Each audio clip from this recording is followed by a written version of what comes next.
ನಮಸ್ಕಾರ friends, welcome to my YouTube channel. ನಾನು ಅಶ್ವಿನಿ. ಇದು ದೀಪಾವಳಿ ಹಬ್ಬದ ದಿನ. ಬೆಳಗ್ಗೆ ಬೇಗ ಎದ್ದು ಕೆಲಸಗಳೆಲ್ಲ ಆಗಬೇಕಿತ್ತಲ್ವ, ಹಾಗಾಗಿ ಹಬ್ಬದ ದಿನ ತುಂಬಾ ಕೆಲಸ ಇರುತ್ತೆ. ಅದಕ್ಕೆ ಬೇಗನೆ ಸ್ವಲ್ಪ ಎದ್ಬಿಟ್ಟು ಕೆಲಸಗಳೆಲ್ಲ ಅಂದರೆ ಪೂಜೆಗೂ ಮುಂಚೆ ಮಾಡುವಂಥ ಕೆಲಸಗಳು, ಟಿಫನ್ಗೆ ಅಂತ ಹೇಳಿ ಎಲ್ಲ ರೆಡಿ ಮಾಡ್ಕೋಬೇಕಿತ್ತು. ಬೇಗನೆ ಮಾಡ್ಕೊಂಬಿಡೋಣ ಅಂತ ಹೇಳಿ ಎಲ್ಲ ರೆಡಿ ಮಾಡ್ಕೊತಿದ್ದೆ. ಹಾಗೆ ರಾತ್ರಿ ಎಲ್ಲ ಸ್ವಲ್ಪ ಪಾತ್ರೆ ಎಲ್ಲ ತುಂಬ ಅದನ್ನೇ ಕ್ಲೀನ್ ಮಾಡಿಟ್ಟು, ಹಾಗೆ ಸ್ಟವ್ ಮತ್ತು ಸಿಂಕ್ ಎಲ್ಲದನ್ನು ಕ್ಲೀನ್ ಮಾಡಿ ಇಟ್ಕೊಂಡಿದ್ದೆ. ಅದು ಪಾತ್ರೆ ಎಲ್ಲ ಹಾಗೆ ಇಟ್ಕೊಂಡ್ರೆ ಅಲ್ಲಿ ಚಿಕ್ಕ ಜಾಗ ಇರೋದರಿಂದ ಕೆಲಸ ಕೈ ಹಿಡ್ದ ಹಾಗೆ ಆಗ್ತಾ ಇರುತ್ತೆ ಕೆಲಸ ಮಾಡೋದಕ್ಕೆ. ಹಾಗಾಗಿ ಎಲ್ಲ ಎತ್ತಿಟ್ಕೊಂಡ್ಬಿಟ್ರೆ ಸ್ವಲ್ಪ ಫ್ರೀ ಆಗುತ್ತೆ ಜಾಗ. ಹಾಗಾಗಿ ನಾನು ಪಾತ್ರೆಗಳನ್ನೆಲ್ಲ ಹಾಗೆ ಎತ್ತಿಟ್ಕೊಂಡು ಮತ್ತು ಸ್ಟವ್ ಕ್ಲೀನ್ ಮಾಡಿಟ್ಟಿದ್ದೆಲ್ಲ ಅದಕ್ಕೆ ಸ್ವಲ್ಪ ಅರಿಶಿನ ಕುಂಕುಮ ಎಲ್ಲ ಹಚ್ಕೋತಾ ಇದ್ದೀನಿ. ಹಾಗೆ ಬೆಳಗ್ಗೆಗೆ ಮಕ್ಕಳು ಅಥವಾ ನಮ್ಮ ಮನೆಯವರು ಎದ್ದಿದ ತಕ್ಷಣ ಸ್ವಲ್ಪ ಕಾಫಿ ಕೇಳೋ ಅಭ್ಯಾಸ ಇದೆ. ಹಾಗಾಗಿ ಬೆಳಗ್ಗೆನೇ ಕಾಫಿಗೆ ರೆಡಿ ಮಾಡ್ಕೊತಿದ್ದೀನಿ. ಹಾಲೆಲ್ಲ ಕಾಯಿಸ್ಕೊಂಬಿಟ್ಟು ಕಾಫಿ ರೆಡಿ ಮಾಡ್ಕೊಂಡ್ಬಿಟ್ರೆ ಆಮೇಲೆ ಎದ್ದಿದ ತಕ್ಷಣ ಕೊಟ್ಬಿಡೋಕ್ಕಾಗುತ್ತಲ್ವ. ಹಾಗಾಗಿ ನಂತರ ಹೊರಗಡೆ ಸ್ವಲ್ಪ ಬಾಗಿಲಿಗೆಲ್ಲ ನೀರು ಹಾಕಿಬಿಟ್ಟು ಅರಿಶಿನ ಕುಂಕುಮ ಹಾಕಿ ರಂಗೋಲಿ ಎಲ್ಲ ಹಾಕಿ ಮಾಡೋಣ ಅಂತ. ಸ್ವಲ್ಪ ಇವತ್ತು ಹಬ್ಬ ಇರೋದರಿಂದ ಒಂದೆರಡು ಎಳೆ ಜಾಸ್ತಿ ರಂಗೋಲಿ ಹಾಕಿಬಿಡೋಣ ಅಂತ, ಬೇಗ ಬೇಗ ಮಾಡ್ಕೊಳ್ಳೋಣ ಅಂತ ಹೇಳಿ ಹಾಕಿದೆ. ಏನೇನೋ ರಂಗೋಲಿ ಆಗೋಯ್ತದು. ಅದೇ ಒಂಥರ ಚೆನ್ನಾಗಿ ಅನಿಸ್ತು ನನಗೆ. ಓಕೆ, ರಂಗೋಲಿ ಎಲ್ಲ ಹಾಕ್ಕೊಂಡು ಕೆಲಸ ಮಾಡ್ಕೊಂಬಿಡೋಣ ಅಂತ. ಆಮೇಲೆ ನಮ್ಮ ಮನೆಯವರೆಲ್ಲ ಮತ್ತೆ ತೋರಣ ಹಾಕೋದಕ್ಕೆ ಅಂತ ಹೇಳಿಬಿಟ್ಟು ಎಲ್ಲ ರೆಡಿ ಮಾಡ್ತಾರಲ್ಲ, ಆವಾಗ ಮತ್ತೆ ಸ್ವಲ್ಪ ರಂಗೋಲಿ ಎಲ್ಲ ಹೋಗಿಬಿಟ್ಟಿರುತ್ತೆ. ಮುದ್ದು ಎದುರಂತೂ ಫುಲ್ ರಂಗೋಲಿ ಎಲ್ಲ ತೆಗೆದುಬಿಟ್ಟಿರ್ತಾನೆ. ಆದರೂ ಒಂದು ಸ್ವಲ್ಪ ಟೈಮ್ ಆದರೂ ಚೆನ್ನಾಗಿರಲಿ ಅಂತ ಹೇಳಿಬಿಟ್ಟು ಒಂದು ರಂಗೋಲಿ ಹಾಕ್ತಾ ಇರ್ತೀನಿ ಅಷ್ಟೇ.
ಹಾಗೆ ದೇವ್ರುಗಳ್ನೆಲ್ಲ ಕ್ಲೀನ್ ಮಾಡಿ, ದೇವ್ರ ಸಾಮಾನೆಲ್ಲ ತೊಳೆದು ಎಲ್ಲ ಮಾಡಿ ಕ್ಲೀನ್ ಮಾಡಿ ನಮ್ಮ ಮನೆಯವರೇ ಪೂಜೆ ಮಾಡೋದಕ್ಕೆ ಅಂತ ಹೇಳಿ ರೆಡಿ ಮಾಡಿ ಕೊಟ್ಕೊಂಡು ಆಮೇಲೆ ನಾನು ಅಡುಗೆ ಮಾಡೋಣ ಅಂತ ಹೇಳಿ ಬಂದೆ. ಹಾಗೆ ರಾತ್ರಿಯೇ ಎಲ್ಲ ಒಣ ಕಾಳುಗಳನ್ನು ನೆನೆ ಹಾಕಿಟ್ಟಿದ್ದೆ. ಹಾಗೆ ಒಗ್ಗರಣೆ ಮಾಡ್ಕೊಳ್ಳೋಕ್ಕಾಗುತ್ತೆ ಅಂತ ಹೇಳಿಬಿಟ್ಟು ಎಲ್ಲ ಕಾಳು ಮಿಕ್ಸ್ ಹಾಕಿದ್ದೆ. ಹೆಸರು ಕಾಳು, ಕಡಲೆಕಾಳು ಎಲ್ಲದನ್ನು ಮಿಕ್ಸ್ ಮಾಡಿ ನೆನೆ ಹಾಕಿಟ್ಟಿದ್ದೆ. ಅದನ್ನು ಹಾಗೆ ಸುಮ್ಮನೆ ಒಗ್ಗರಣೆ ಮಾಡಿಕೊಂಡೆ. ಸೈಡಲ್ಲಿ ಚೆನ್ನಾಗಿರುತ್ತೆ ಊಟಕ್ಕೆ ಅಂತ ಹೇಳಿ ಕಾಳುಗಳದ್ದು ಪಲ್ಯ ಮಾಡ್ಕೊಂಬಿಟ್ಟು, ನಂತರ ನಾನು ಸುವರ್ಣಗಡ್ಡೆನ ತೊಗೊಂಡು ಬಂದಿದ್ವಿ ಪಲ್ಯ ಮಾಡೋಕ್ಕೆ ಚೆನ್ನಾಗಾಗುತ್ತೆ ಅಂತ ಹೇಳಿ. ಸುವರ್ಣಗಡ್ಡೆನ ಕೂಡ ಪಲ್ಯ ಮಾಡ್ಕೊಳ್ಳೋದಕ್ಕೆ ಅದೊಂದು ಸೈಡಲ್ಲಿ ಆಗ್ತಾಯಿದ್ರೆ ಎಲ್ಲ ಒಂದೊಂದು ಸೈಡಲ್ಲಿ ಹೀಗೆ ಮಾಡ್ಕೊಳ್ತಾ ಹೋಗ್ತಾ ಇದ್ದರೆ ಸ್ವಲ್ಪ ಈಸಿಯಾಗಿ ಬೇಗ ಬೇಗ ಕೆಲಸ ಮುಗಿಯುತ್ತೆ, ಅಡುಗೆ ಕೆಲಸ ಎಲ್ಲ. ಹಾಗಾಗಿ ಸುವರ್ಣಗಡ್ಡೆನ ಅದೆಲ್ಲ ಸಣ್ಣದಾಗಿ ಕಟ್ ಮಾಡಿ ಇಟ್ಕೊಂಡಿದ್ದೀನಿ ಪಲ್ಯ ಮಾಡೋದಕ್ಕೆ ಅಂತ. ಹಾಗೆ ಮಿಕ್ಸ್ ತರಕಾರಿ ಸಾಂಬಾರು ಮಾಡೋಣ ಅಂತ ಹೇಳಿ ಬೀನ್ಸು, ಕ್ಯಾರೆಟು, ಮೂಲಂಗಿ ಎಲ್ಲದನ್ನು ಮಿಕ್ಸ್ ಹಾಕಿ ಸಾಂಬಾರು ಮಾಡೋಣ ಅಂತ ಹೇಳಿ ಮಾಡೋದಕ್ಕೆ ಅದು ಕಟ್ ಮಾಡಿ ಇಟ್ಕೊಂಡಿದ್ದೀನಿ. ಹಾಗೆ ಹುಳಿ ಸಾಂಬಾರು ಜೊತೆಗೆ ಮೊಳಕೆ ಕಟ್ಟಿದಂಥ ಹುರುಳಿಕಾಳು ಮತ್ತು ಹೆಸರು ಕಾಳು ಎರಡು ಇತ್ತು. ಅದನ್ನು ಕೂಡ ಹುಳಿ ಸಾಂಬಾರ್ಗೆ ಹಾಕಿದ್ರೆ ತರಕಾರಿ ಜೊತೆ ಚೆನ್ನಾಗಾಗುತ್ತೆ ಅಂತ ಹೇಳ್ಬಿಟ್ಟು ಅದನ್ನು ಕೂಡ ಹಾಕ್ಕೊಂಡಿದ್ದೆ. ಎಲ್ಲ ಒಂದು ಕುಕ್ಕರಲ್ಲಿ ಬೇಯಿಸ್ಕೊಳ್ಳೋಣ ಅಂತ ಹೇಳಿ ಅದನ್ನು ಇಟ್ಕೊಂಡಿದ್ದೀನಿ ಕಟ್ ಮಾಡಿ. ಹಾಗೆ ನಾನು ಇಲ್ಲಿ ಸುವರ್ಣಗಡ್ಡೆ ಪಲ್ಯ ಮಾಡೋದಕ್ಕೆ ಅಂತ ಹೇಳಿ ಅದಕ್ಕೆ ಮಸಾಲೆಗೆ ಎಲ್ಲ ರೆಡಿ ಮಾಡ್ಕೊತಿದ್ದೀನಿ. ಹಾಗೆ ಡ್ರೈ ಆಗಿ ಮಾಡ್ಕೊಳ್ಳೋಣ ಅಂತ ಹೇಳಿಬಿಟ್ಟು ಸೈಡಲ್ಲಿ ಪಲ್ಯಗೆ ಚೆನ್ನಾಗಾಗುತ್ತೆ. ಎಲ್ಲ ಒಣಮೆಣಸು ಎಲ್ಲ ತೊಗೊಂಡ್ಬಿಟ್ಟು ಫ್ರೈ ಮಾಡಿಕೊಂಡು ಮಿಕ್ಸಿ ಮಾಡಿ ಹಾಗೆ ಅಂದರೆ ಡ್ರೈ ಆಗಿ ಮಿಕ್ಸಿ ಮಾಡ್ಕೊಂಬಿಟ್ಟು ಹಾಕ್ಕೊಂಡು ಪಲ್ಯ ಮಾಡುವಂಥದ್ದು ತುಂಬಾ ಚೆನ್ನಾಗಾಗುತ್ತೆ. ಸ್ವಲ್ಪ ಬಾಯಿ ತುರಿಸುತ್ತೆ ಇದು. ಕೆಸದ ಗಡ್ಡೆ ಎಲ್ಲ ಬರುತ್ತಲ್ಲ ಅದೇ ಥರನೇ ಸ್ವಲ್ಪ ಹುಳಿ ಎಲ್ಲ ಜಾಸ್ತಿ ಹಾಕಿ ಮಾಡಬೇಕಾಗುತ್ತೆ. ಹಾಗಾಗಿ ತುಂಬ ಚೆನ್ನಾಗಿರುತ್ತೆ. ಅಂದರೆ ಇದನ್ನು ಮಾಡೋದು ಕಡಿಮೆ ನಾವು, ಬಟ್ ತುಂಬ ಚೆನ್ನಾಗಿರುತ್ತೆ ಇದು. ಇವಾಗ ಹಬ್ಬಕ್ಕೆ ಮಾಡೋಣ ಅಂತ ಹೇಳ್ಬಿಟ್ಟು ನಮ್ಮ ಮನೆಯವ್ರು ತೊಗೊಂಡು ಬಂದಿದ್ದರು. ಹಾಗೆ ಡ್ರೈ ಆಗಿ ಮಾಡ್ಕೊತಿದ್ವಿ. ಇದು ಪಲ್ಯ ಕೂಡ ತುಂಬ ಚೆನ್ನಾಗಾಗಿತ್ತು. ಹಾಗೆ ಒಂದು ಸೈಡಲ್ಲಿ ಕಾಳು ಪಲ್ಯ ಆಗ್ತಾಯಿತ್ತು. ಹಾಗೆ ಅಷ್ಟೊತ್ತಿಗೆ ಇದನ್ನೆಲ್ಲ ತರಕಾರಿಗಳನ್ನೆಲ್ಲ ಪಲ್ಯಕ್ಕೆ ಸಾಂಬಾರಿಗೆ ಅಂತ ಎಲ್ಲ ಕಟ್ ಮಾಡಿ ಇಟ್ಕೊಂಡು ಅದು ಕೂಡ ಪಲ್ಯ ಕೂಡ ಆಗ್ತಾ ಬಂತು. ಅಡುಗೆನ ಇದೇ ಮಾಡಬೇಕು ಅಂತ ಹೇಳಿ ಸ್ವಲ್ಪ ಮುಂಚೆನೇ ಅಂದ್ಕೊಂಡಿದ್ದೆ. ಇದೇ ಪಲ್ಯ ಮಾಡಬೇಕು, ಇದೇ ಸಾಂಬಾರು ಮಾಡಬೇಕು ಹಾಗಾಗಿ ನಾನು ಅಂದ್ಕೊಂಡಂಗೆ ಬೇಗ ಒಂದೊಂದೇ ಮಾಡ್ಕೊಂಡು ಹೋಗ್ತಾ ಇದ್ದಿದ್ದರಿಂದ ನನಗೆ ಅಡುಗೆ ಬೇಗನೆ ಆಗೋಯ್ತು.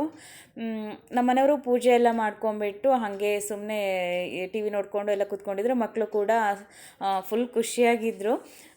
ಹಬ್ಬದ ದಿನ ಹಬ್ಬ ಅಲ್ವಾ ಅಂತ ಹೇಳಿಬಿಟ್ಟು. ಹಬ್ಬಕ್ಕಂತ ಹೇಳಿ 3 ದಿನ ರಜೆ ಇತ್ತಲ್ವ, ಫುಲ್ಲು ಖುಷಿಯಾಗಿದ್ದಾರೆ. ಹಾಗೆ ಅಷ್ಟೊತ್ತಿಗೆ ಪಲ್ಯ ಮತ್ತು ಕಾಳು ಪಲ್ಯ ಎಲ್ಲ ಆಗಿತ್ತು. ನನ್ನ ಸಾಂಬಾರು ಎಲ್ಲದನ್ನು ಮಸಾಲೆ ಎಲ್ಲ ರೆಡಿ ಮಾಡ್ಕೊಂಬಿಟ್ಟು ಎಲ್ಲ ಬೇಗ ಸಾಂಬಾರು ಮತ್ತು ಪಲ್ಯಗಳನ್ನೆಲ್ಲ ಮಾಡ್ಕೊಂಬಿಟ್ಟೆ. ನೆಕ್ಸ್ಟು ರೈಸನ್ನು ಕೂಡ ಒಂದು ಸೈಡಲ್ಲಿ ಇಟ್ಕೊಂಡು ಆಮೇಲೆ ಒಬ್ಬಟ್ಟು ಮಾಡೋಣ ಅಂತ ಮಾಡಿದ್ರೆ ಜಾಸ್ತಿ ಏನಿಲ್ಲ. ನಮಗೆ ಅಂದರೆ ಒಬ್ಬಟ್ಟೇನು ತುಂಬ ಇಷ್ಟಪಟ್ಟು ತಿನ್ನಲ್ಲ ನಮ್ಮ ಮನೇಲಿ ಯಾರು, ಮಕ್ಕಳು ಕೂಡ ಜಾಸ್ತಿ ತಿನ್ನಲ್ಲ. ನಮ್ಮ ಮನೆಯವರಂತೂ ಸ್ವೀಟ್ ಅಂದರೆ ಜಾಸ್ತಿ ಮುಟ್ಟೋದಿಲ್ಲ. ಹಾಗಾಗಿ ಸ್ವಲ್ಪ ಜಾಸ್ತಿ ಬೇಡ, ಸ್ವಲ್ಪ ಮಾಡೋಣ ಅಂತ ಹೇಳಿಬಿಟ್ಟು ರೆಡಿ ಮಾಡ್ಕೊತಿದ್ದೆ. ಅದಕ್ಕೆ ಎಲ್ಲ ಹೂರಣಕ್ಕೆ ಇದಕ್ಕೆಲ್ಲ ರೆಡಿ ಮಾಡ್ಕೊಂಡು ಮಾಡ್ತಿದ್ದೆ. ಇನ್ನೊಂದು ಸೈಡಲ್ಲಿ ದೋಸೆ ಮಾಡಬೇಕು. ನಮ್ಮ ಕಡೆ ದೀಪಾವಳಿ ಹಬ್ಬಕ್ಕೆ ಜಾಸ್ತಿ ದೋಸೆ ಮಾಡ್ತಾರೆ, ಉದ್ದಿನ ದೋಸೆ. ಹಾಗಾಗಿ ಅದನ್ನು ಲಾಸ್ಟಲ್ಲಿ ಮಾಡ್ಕೊಳ್ಳೋಣ, ಇದು ಒಬ್ಬಟ್ಟನ್ನ ಮಾಡ್ಕೊಂಬಿಟ್ಟು ಆಮೇಲೆ ಲಾಸ್ಟಲ್ಲಿ ಮಾಡ್ಕೊಳ್ಳೋಣ ಅಂತ ಹೇಳಿಬಿಟ್ಟು ಹಾಗೆ ಅದನ್ನು ಹಿಟ್ಟನ್ನು ಹಾಗೆ ಇಟ್ಟಿದ್ದೀನಿ. ಒಬ್ಬಟ್ಟು ಮಾಡ್ಕೊಳ್ಳೋದಕ್ಕೆ ಅಂತ ಹೇಳಿಬಿಟ್ಟು ಎಲ್ಲ ರೆಡಿ ಮಾಡ್ಕೊತಿದ್ದೀನಿ. ಅಂದರೆ ಕಾಯಿ ಒಬ್ಬಟ್ಟು ಮಾಡೋಣ ಅಂತ ಹೇಳಿ ಹೂರಣಕ್ಕೆ ಅಂತ ಒಂದು ಪ್ಯಾನಲ್ಲಿ ಗಸಗಸೆ ಹಾಕ್ಕೊಂಡು ಸ್ವಲ್ಪ ಫ್ರೈ ಮಾಡಿ ಅದನ್ನು ಕೂಡ ಸೈಡಲ್ಲಿ ಎತ್ತಿಟ್ಕೊಂಡು ನೆಕ್ಸ್ಟು ತೆಂಗಿನಕಾಯಿನ ತುರಿದಿಟ್ಕೊಂಡಿದ್ದೆ. ಅದು ಸ್ವಲ್ಪ ಅಂದರೆ ಆವಾಗ ತಾನೇ ಒಡೆದಿರುವಂಥ ತೆಂಗಿನಕಾಯಿ ಅಲ್ವಾ, ಹಾಗಾಗಿ ಸ್ವಲ್ಪ ಡ್ರೈ ಆಗಿದ್ರೆ ಚೆನ್ನಾಗಾಗುತ್ತೆ. ಅದಕ್ಕೆ ತುರಿದಿರೋ ತೆಂಗಿನಕಾಯಿನ ನಾನು ಡ್ರೈ ಮಾಡ್ಕೋತಾ ಇದ್ದೀನಿ. ಹಾಗೆ ಡ್ರೈ ಮಾಡ್ಕೊಂಡಿರೋ ತೆಂಗಿನಕಾಯಿನ ಮತ್ತು ಗಸಗಸೆನ ಮತ್ತು ಸ್ಮೆಲ್ಗೆಲ್ಲ ಏಲಕ್ಕಿ ಪೌಡರ್ನು ಇಷ್ಟನ್ನು ಎಲ್ಲ ಒಂದೇ ತಟ್ಟೆಯಲ್ಲಿ ಹಾಕಿಟ್ಕೊಂಡಿದ್ದೆ. ಅದನ್ನೆಲ್ಲ ಲಾಸ್ಟಲ್ಲಿ ಒಂದೇ ಇದಕ್ಕೆ ಹಾಕಿಟ್ಕೊಂಡಿದ್ದೀನಿ. ನೋಡಿ, ಈ ಥರ ಸಾಂಬಾರು ಎಲ್ಲ ಆಗಿಬಿಡ್ತು ಆಲ್ರೆಡಿ. ಇದು ಮಿಕ್ಸ್ ತರಕಾರಿ ಸಾಂಬಾರು ಚೆನ್ನಾಗಿ ಕುದೀತಾ ಇತ್ತು. ಹಾಗೆ ಇದನ್ನು ಕಾಯಿನ ಎಲ್ಲ ಡ್ರೈ ಮಾಡಿಕೊಂಡು ನೆಕ್ಸ್ಟು ಒಬ್ಬಟ್ಟು ಮಾಡೋದಕ್ಕೆ, ನನಗೆ ಮುಂಚೆಲ್ಲ ಒಬ್ಬಟ್ಟು ಮಾಡೋದಂದರೆ ನನಗೇನೋ ದೊಡ್ಡ ಕೆಲಸ ಅನಿಸ್ತಾ ಇತ್ತು ಮತ್ತು ತುಂಬ ಕಷ್ಟ ಅನಿಸ್ತಿತ್ತು ನನಗೆ.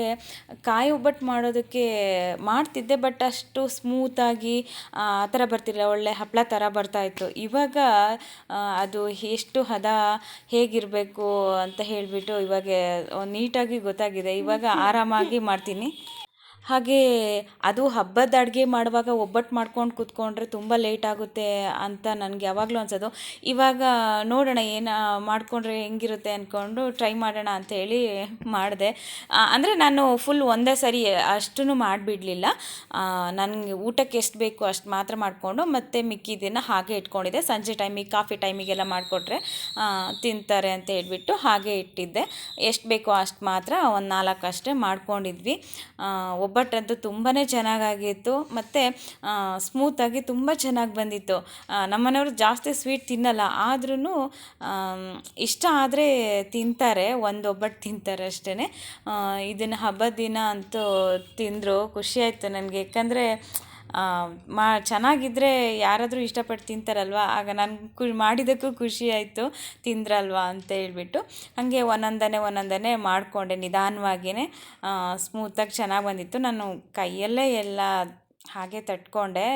ಒಬ್ಬೊಬ್ಬರು ಲಟ್ಟಣಿಗೆಲ್ಲಿ ಮಾಡ್ಕೊತಾರೆ, ಆ ಥರ ಎಲ್ಲ ಇರುತ್ತೆ. ನಾನು ಹಾಗೆ ಕೈಯಲ್ಲಿ ನನಗೆ ಎಷ್ಟು ಬೇಕೋ ಹಂಗೆ ಮಾಡಿಕೊಂಡು ಒಂದು ಇದು ಆಯಿಲಿಂದು ಕವರ್ ಇರುತ್ತಲ್ವ, ಆ ಕವರಲ್ಲೇ ಮಾಡಿಕೊಂಡೆ.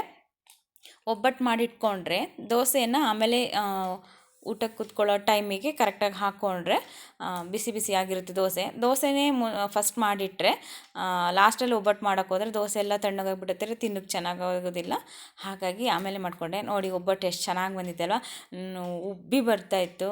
ಆದರೆ ಒಬ್ಬಟ್ಟಿನ ಶೇಪ್ ಏನು ಅಷ್ಟು ಚೆನ್ನಾಗಿ ಬಂದಿರಲಿಲ್ಲ. ಟೇಸ್ಟ್ ಅಂತೂ ತುಂಬ ಚೆನ್ನಾಗಿ ಬಂದಿತ್ತು. ನನಗೂ ಖುಷಿ ಆಯಿತು, ಎಷ್ಟು ಚೆನ್ನಾಗಿ ಉಬ್ಬಿ ಉಬ್ಬಿ ಬರ್ತಾಯಿದೆ ನೋಡಿ. ಹಾಗೆ ಒಂದೊಂದೇ ನಿಧಾನವಾಗಿ ಮಾಡಿಕೊಂಡೆ, ಒಂದು 4 ಒಬ್ಬಟ್ಟು. ಅಷ್ಟೊತ್ತಿಗಾಗಲೇ ಮಕ್ಕಳಿಗೆಲ್ಲ ಸ್ವಲ್ಪ ಹಸಿವಾಗ ಸ್ಟಾರ್ಟ್ ಆಗಿತ್ತು. ಬೆಳಿಗ್ಗೆ ಟಿಫನ್ ಮಾಡಿದ್ದು ಸ್ವಲ್ಪ ಕರಗಿ ಹೋಗ್ಬಿಟ್ಟಿತ್ತು ಅನಿಸುತ್ತೆ. ಹಸಿವಾಗ್ತಿದೆ ಊಟ ಅಂತ ಹೇಳ್ತಾಯಿದ್ರು. ಎಲ್ಲ ರೆಡಿ ಮಾಡಿಕೊಂಡು ಊಟಕ್ಕೆ ಅಂತ ಹೇಳಿ ಕೂಡ ರೆಡಿ ಮಾಡ್ಕೊಂಡ್ವಿ. ಹಾಗೆ ಎಲ್ಲರೂ ಒಟ್ಟಿಗೆ ಕೂತ್ಕೊಂಡು ಊಟ ಮಾಡೋಣ ಅಂತೇಳಿ, ಅಂದರೆ ಯಾವಾಗಲೂ ಒಟ್ಟಿಗೆ ಕೂತ್ಕೊಂಡು ಊಟ ಮಾಡೋ ಅಭ್ಯಾಸನೇ ಜಾಸ್ತಿ ನಮ್ಮ ಮನೇಲಿ. ಯಾರಾದರೂ ನಮ್ಮ ಮನೆಯವ್ರು ಡ್ಯೂಟಿಗೆ ಹೋದರೆ ಅಥವಾ ಮಕ್ಕಳು ಸ್ಕೂಲ್ಗೆ ಹೋದಾಗ ಅಂಥ ಟೈಮಲ್ಲಿ ಮಾತ್ರ ನಾವು ಒಬ್ಬೊಬ್ಬರೇ ಕೂತ್ಕೊಂಡು ಊಟ ಮಾಡ್ತೀವಿ. ಇಲ್ಲ ಅಂದರೆ ಮನೆಯಲ್ಲಿ ಎಲ್ಲರೂ ಇರಬೇಕಾದ್ರೆ ನಾವು ಎಲ್ಲರೂ ಒಟ್ಟಿಗೆ ಕೂತ್ಕೊಂಡು ಊಟ ಮಾಡೋ ಅಭ್ಯಾಸ. ಅಂದರೆ ಎಲ್ಲದೂ ನಮ್ಮ ಹತ್ರನೇ ತೊಗೊಂಬಂದು ಇಟ್ಕೊಂಡು ಎಲ್ಲರೂ ಸುತ್ತವಾಗಲಿ ಕೂತ್ಕೊಂಡು ಊಟ ಮಾಡೋ ಅಭ್ಯಾಸ. ಹಾಗಾಗಿ ಹಬ್ಬದ ದಿನವೂ ಹಾಗೆ ಮಾಡಿದ್ವಿ.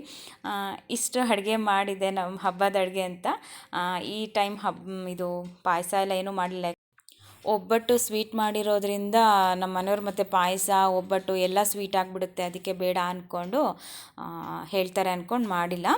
ಹಾಗೆ ಉದ್ದಿನ ದೋಸೆ, ಹಪ್ಪಳ ಮತ್ತು ಸುವರ್ಣಗಡ್ಡೆ ಪಲ್ಯ, ಕಾಳು ಪಲ್ಯ, ಹಾಗೆ ಹುಳಿ ಸಾಂಬಾರು, ರೈಸು, ಕಾಯಿ ಒಬ್ಬಟ್ಟು. ಅದಕ್ಕೆ ಬಾಳೆಹಣ್ಣಿನ ರಸಾಯನ ಮಾಡಿದ್ದೆ ಚೆನ್ನಾಗಾಗುತ್ತೆ ಅಂತೇಳಿ. ಆ್ಯಕ್ಚುಲಿ ನಾನು ತುಪ್ಪ ಹಾಕ್ಕೊಳ್ಳೋಣ ಒಬ್ಬಟ್ಟಿಗೆ ಅಂದ್ಕೊಂಡು ಸುಮ್ಮನಾಗಿದ್ವಿ. ಮತ್ತು ಯಾಕೋ ಮನಸ್ಸಾಯಿತು ಬಾಳೆಹಣ್ಣಿನ ರಸಾಯನ ಮಾಡೋಣ ಅಂತೇಳ್ಬಿಟ್ಟು ಅದನ್ನು ಕೂಡ ಮಾಡಿಕೊಂಡೆ. ತುಂಬ ಚೆನ್ನಾಗಾಗ್ತಿದೆ ಒಬ್ಬಟ್ಟಿಗೆ ಅಂತ ಹೇಳಿಬಿಟ್ಟು ಖುಷಿ ಆಯಿತು ಅವರಿಗೆ. ಹಾಗೆ ಅಷ್ಟೆಲ್ಲ ಮಾಡಿ ಲೇಟ್ ಆಯಿತು. ಆಲ್ಮೋಸ್ಟು ಹಬ್ಬದ ದಿನನಾದರೂ ಒಂದಿನ ಲೇಟಾಗಿ ಊಟ ಮಾಡೋಣ ಅಂತ ಸ್ವಲ್ಪ ಲೇಟ್ ಆಯಿತು. ಹಾಗೆ ಎಲ್ಲ ಆಮೇಲೆ ಸುಮ್ಮನೆ ಫ್ರೀಯಾಗಿ ಕೂತ್ಕೊಂಡು ಮಾತಾಡಿಕೊಂಡು ಎಲ್ಲ ಕೂತ್ಕೊಂಡಿದ್ವಿ. ಸಂಜೆ ಆಗ್ತಿದ್ದಂಗೆ ಮತ್ತೆ ದೀಪ ಹಚ್ಚಬೇಕಲ್ವಾ, ಎಲ್ಲ ದೀಪಕ್ಕೆಲ್ಲ ರೆಡಿ ಮಾಡಿಕೊಂಡು ದೇವ್ರ ಪೂಜೆ ಮಾಡಿ ನೆಕ್ಸ್ಟು ಎಲ್ಲ ಹಣತೆ ಎಲ್ಲ ಹಚ್ಚಬೇಕಲ್ವ, ಅದಕ್ಕೆ ಅಂತೇಳಿ ಎಲ್ಲ ಎಣ್ಣೆ ಎಲ್ಲ ಹಾಕಿ ಬತ್ತಿ ಎಲ್ಲ ಹಾಕಿ ದೀಪ ಹಚ್ಕೊಳ್ಳೋದಕ್ಕೆ ಅಂತೇಳಿ ರೆಡಿ ಮಾಡ್ಕೊಳ್ತಾ ಇದ್ದೆ. ಹಾಗೆ ಊರಲ್ಲಿ ಎಷ್ಟು ಚೆನ್ನಾಗಿರುತ್ತೆ ದೀಪಾವಳಿ ಹಬ್ಬ. ಇಲ್ಲೇನಿಲ್ಲ, ಅಡುಗೆ ಮಾಡೋದು, ಊಟ ಮಾಡೋದು, ಏನಿದ್ರೆ ಒಂದು ಪಟಾಕಿ ಹೊಡಿಯೋದು, ಇಲ್ಲ ಅದೇ ದೀಪ ಹಚ್ಚೋದು, ಇಷ್ಟೇ ವಿಶೇಷ. ಅಂಥದ್ದು ಏನೂ ಇರಲ್ಲ. ಊರ ಕಡೆ ದೀಪಾವಳಿ ಹಬ್ಬನೇ ಸ್ವಲ್ಪ ದೊಡ್ಡ ಹಬ್ಬ ಅಂತ. ಗೋಪೂಜೆ ಆಗಲಿ, ಆಮೇಲೆ ನಮ್ಮ ಕಡೆ ಮಿಳೆ ದೇವರು ಅಂತ ಹೇಳ್ತೀವಿ, ಅದನ್ನು ಪೂಜೆ ಮಾಡ್ತೀವಿ. ಅದಂತೂ 3 ದಿನ ಪೂಜೆ ಮಾಡ್ತಾರೆ, ತುಂಬ ಖುಷಿ ಇರುತ್ತೆ. ಆಮೇಲೆ ಸಂಜೆ ಟೈಮಿಗೆ, ಅಂದರೆ ಹಬ್ಬದ ದಿನ ಸಂಜೆ ಟೈಮಿಗೆ ಹೋಗಿ ಹೊಲಗಳಿಗೆ ಅಥವಾ ತೋಟಗಳಿಗೆ, ಗದ್ದೆಗಳಿಗೆ, ಈ ಥರ ಎಲ್ಲ, ಮತ್ತು ಅವರ ದೇವ್ರ ಸ್ಥಾನ ಅಥವಾ ದೇವ್ರುಗಳಿಗೆ, ಅವ್ರ ಮನೆ ದೇವ್ರುಗಳಿಗೆಲ್ಲ ಇರುತ್ತಲ್ಲ, ಅಲ್ಲಿ ದೀಪ ಹಚ್ಚೋದು ಅಂತೆಲ್ಲ ಮಾಡ್ತಾರೆ. ಅಂದರೆ ಆ್ಯಕ್ಚುಲಿ ಸಂಜೆ ಮಧ್ಯಾಹ್ನದ ಊಟನ ಮಾಡಲ್ಲ. ಬೆಳಗ್ಗೆ ಟಿಫನ್ ಮಾಡಿದ್ರೆ 6 ಗಂಟೆ ನಂತರ ದೀಪ ಹಚ್ಚಿ ಬರ್ತಾರೆ ಎಲ್ಲ ಕಡೆ. ಆ ನಂತರನೇ ಮನೆಯಲ್ಲಿ ಊಟ ಮಾಡಬೇಕು ಅಂತ ಇರೋದು. ಇಲ್ಲಿ ಅದೆಲ್ಲ ಏನಿಲ್ಲ. ಎಷ್ಟು ಚೆನ್ನಾಗಿರುತ್ತೆ ಅದೆಲ್ಲ ನೋಡಿಕೊಂಡು ಖುಷಿ ಇರುತ್ತೆ. ಗೋಪೂಜೆ, ಗೋಗೆ ಅದು ಹಸುಗಳಿಗೆಲ್ಲ ಪೂಜೆ ಮಾಡೋದಾಗಲಿ, ಅವಕ್ಕೆಲ್ಲ ಮೇಕಪ್ ಥರ ಮಾಡೋದು, ಹೂವಿನ ಹಾರ, ಗೋಹಾರ, ಏನೇನೋ ಇರುತ್ತೆ, ಅದನ್ನೆಲ್ಲ ಹಾಕಿ ಪೂಜೆ ಮಾಡೋದೆಲ್ಲ ಎಷ್ಟು ಚೆನ್ನಾಗಿರುತ್ತೆ ಅಂದರೆ ತುಂಬ ಖುಷಿಯಾಗುತ್ತೆ ಅದೆಲ್ಲ ನೋಡ್ತಾ ಇರೋದಕ್ಕೆ ಅಥವಾ ಮಾಡೋದಕ್ಕೆ. ಎಲ್ಲ ತುಂಬ ಕೆಲಸ, ಅದ್ರ ಜೊತೆಗೆ ಎಷ್ಟು ಕೆಲಸ ಇರುತ್ತೆ ಅಂದರೆ ದೀಪಾವಳಿ ಹಬ್ಬದಲ್ಲಿ ತುಂಬಾ ಸುಸ್ತಾಗಿಬಿಡ್ತಾರೆ ಅಮ್ಮನವರೆಲ್ಲ ಪಾಪ. ಅಷ್ಟು ಇಲ್ಲೇನಿಲ್ಲ. ಹಾಗೆ ಎಲ್ಲ ದೀಪ ಎಲ್ಲ ಹಚ್ಚಿ ಹೊರಗಡೆ ಎಲ್ಲ ಹಣತೆ ಎಲ್ಲ ಹಾಕಿ ತುಳಸಿಗೂ ಒಂದು ದೀಪ ಇಟ್ಬಿಟ್ಟು ಮಾಡಿದ್ವಿ. ಇಷ್ಟೊಂದು ಎಲ್ಲ ಹಣತೆ ಎಲ್ಲ ಹಚ್ಚಿದ್ದು, ಮನೆಯೆಲ್ಲ ಬೆಳಕು, ಖುಷಿಯಾಗುತ್ತೆ ಒಂಥರ ನೋಡೋದಕ್ಕೇನೋ ಒಂಥರ ಚೆನ್ನಾಗಿ. ಹೊರಗಡೆ ಎಲ್ಲ ಪಟಾಕಿ ಹೊಡಿತಾ ಇದ್ದರೆ ಎಷ್ಟು ಖುಷಿಯಾಗುತ್ತೆ ನೋಡೋದಕ್ಕೂ. ಹಾಗೆ ಸುಮ್ಮನೆ ನಮ್ಮ ಮನೇಲೇನು ಜಾಸ್ತಿ ಪಟಾಕಿ ತೊಗೊಂಡು ಬಂದಿರಲಿಲ್ಲ ಅಲ್ವಾ, ಅಂದರೆ ಮಕ್ಕಳೆಲ್ಲ ಚಿಕ್ಕದು ಇಟ್ಕೊಂಡು ಆಡ್ತಾರಲ್ಲ, ಆ ಥರದ್ದು ಅಷ್ಟೇ ತೊಗೊಂಡು ಬಂದಿರೋದು. ಅದು ನೋಡಿ ಮಕ್ಕಳಿಗೆ ಎಷ್ಟು ಭಯ ಅಂತ ಮುದ್ದನ್ನ ನಮ್ಮ ಮನೆಯವರು ಅದೇ ಚಕ್ರ ಅಂತ ಏನೋ ಹಾಕ್ತಾಯಿದ್ರು. ಮುದ್ದಕ್ಕೆ ಭಯ ಆಗಿಬಿಟ್ಟು ಈ ಕಡೆ ಬಂದುಬಿಟ್ಟೆ ಫುಲ್ಲು. ಅಂದರೆ ಆ ಮಕ್ಳ ಕೈಯಲ್ಲಿ ಏನೂ ಕೊಡಲಿಲ್ಲ ನಾವು, ನಮ್ಮ ಮನೆಯವ್ರು ಅಷ್ಟೇ ಇದು ಮಾಡಿದ್ರು. ಹಂಗೆ ಆಚೆ ನಿಂತ್ಕೊಂಡು ದೀಪ ಎಲ್ಲ ಹಚ್ಚಾಗಿದ್ದ ನಂತರ ನಮ್ಮ ಮನೆಯವರು ಪಟಾಕಿ ಹೊಡೆಯೋಣ ಇನ್ನಿದ್ದಿದ್ದಷ್ಟು ಅಂದ್ಕೊಂಡು ಹೊಡಿತಾಯಿದ್ರು. ನಾನು ಈ ಸುಸುರು ಕಡ್ಡಿ ಎಲ್ಲ ಇರುತ್ತಲ್ಲ, ಅದನ್ನು ಸುಮ್ಮನೆ ದೀಪ ಇತ್ತಲ್ಲ ಹೊರಗಡೆ ಎಲ್ಲ ಹಚ್ಚೋಣ ಅಂತ ಹಚ್ತಾ ಇದ್ದೆ. ನನ್ನ ಮಗಳಿಗಂತೂ ಇದನ್ನೂ ಭಯ, ಅವಳು ಅದನ್ನು ಹಿಡ್ಕೊಳ್ಳಲ್ಲ. ತುಂಬ ಖುಷಿ ಅಂದರೆ ಒಟ್ಟಿನಲ್ಲಿ ದೀಪಾವಳಿ ಹಬ್ಬ ಹಾಗೆ. ನಾನು 3 ದಿನ ಈ ದೀಪನ ಹಚ್ತೀನಿ. 3 ದಿನದ ನಂತರ ಎಲ್ಲ ಏನು ಹಚ್ಚೋದಕ್ಕೆ ಹೋಗಲ್ಲ. ಇದಾಗಿತ್ತು ನಮ್ಮನೆ ದೀಪಾವಳಿ ಹಬ್ಬ. ಹಾಗೆ ಈ ವಿಡಿಯೋಸ್ ನಿಮಗೆ ಹೇಗೆ ಅನ್ನಿಸ್ತು, ಇಷ್ಟ ಆದರೆ ಪ್ಲೀಸ್ ಲೈಕ್ ಮಾಡಿ, ಶೇರ್ ಮಾಡಿ, ಹಾಗೆ ಸಬ್ಸ್ಕ್ರೈಬ್ ಮಾಡೋದನ್ನು ಮರಿಬೇಡಿ ಫ್ರೆಂಡ್ಸ್. ಹಾಗೆ ಬೆಲ್ ಐಕಾನ್ ಪ್ರೆಸ್ ಮಾಡಿ.